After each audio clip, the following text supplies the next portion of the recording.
as well. And now I can announce everyone as a best-selling author. So here is Lacy.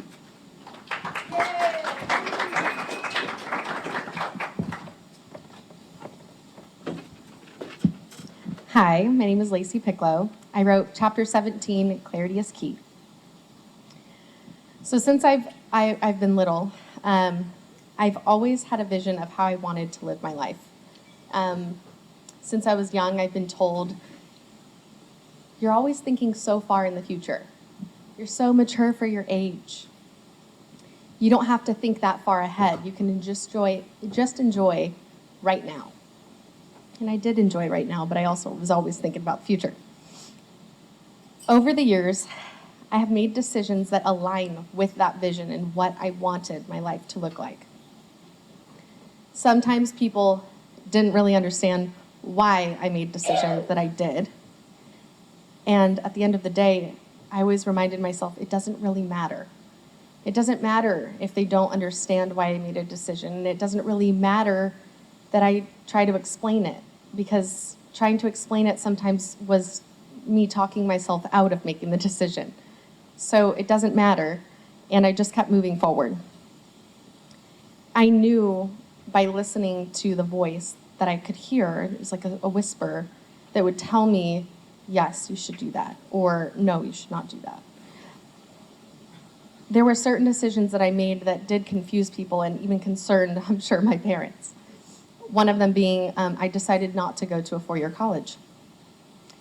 I felt that with my vision and where I was going, that financially was not going to make sense for me. I did not know what I was going to be doing at college, and I decided not to, and I wanted to dive into new experiences instead. Another one was I moved in with a guy that I just met two months in, and he's now my husband, and we have 2 daughters together. The last 15 months have tested me in ways that I did not expect to be tested. I took a moment during some of the things that have happened, and I really had to remind myself, just listen to the voice. You don't have to keep running. Just slow down and listen. And I've always been told, slow down, slow down. So I have to constantly remind myself, slow down. Does this make sense? How do I feel about this? And today with social media and comparing and so many things, you can get lost and you can start doing the comparing to yourself to others, and you can truly get lost and lose sight of where you're actually wanting to go.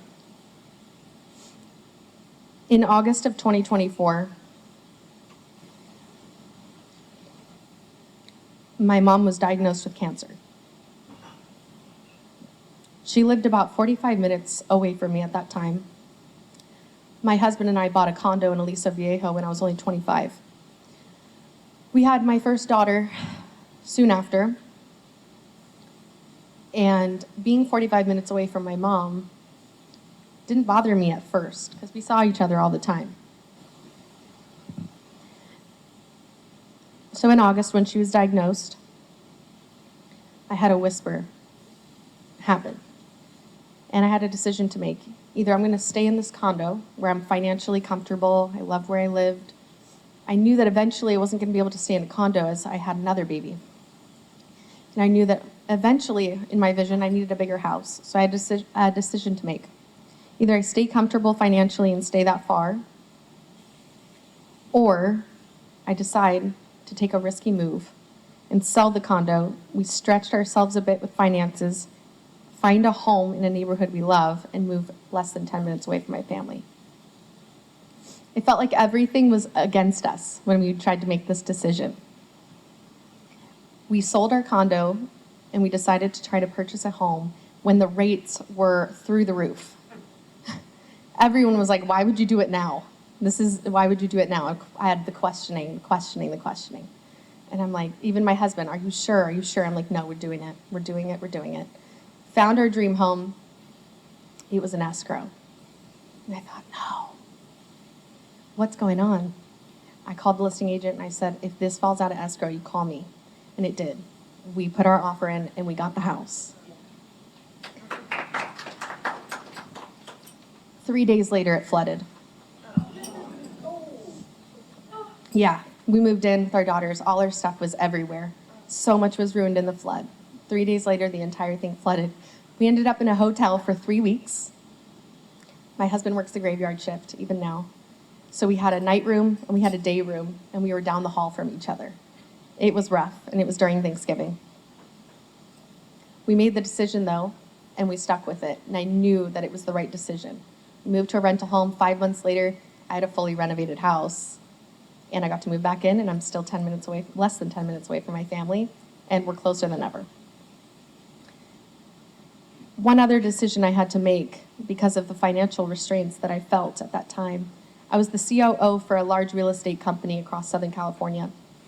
I loved that role, loved what I was doing, but I started to hit a financial ceiling, and I knew there had to be a decision to be made. Again, a whisper came in, and I was running too fast. I didn't hear it, so I felt like I had heard it sooner, and I should have made a move sooner, but it all worked out how it's supposed to. I remember sitting in the house and going, okay, there has to be a decision that I need to make. And it's a super risky one. This one's riskier than the last one. It's all in the last 15 months. I quit my job. I started a company. And I'm now making 6 figures annually, more than I've ever made. And now I'm a published author, and it's all because I slowed down and I listened to the whisper, and I listened for it to guide me and tell me what to do. So if you hear anything from me, hear this. Right now, me speaking to you is a whisper. If you've heard something, or you know that there's something that you need to do or a decision that you need to make, don't hesitate. Just take a moment, listen to it, and take action. Thank you.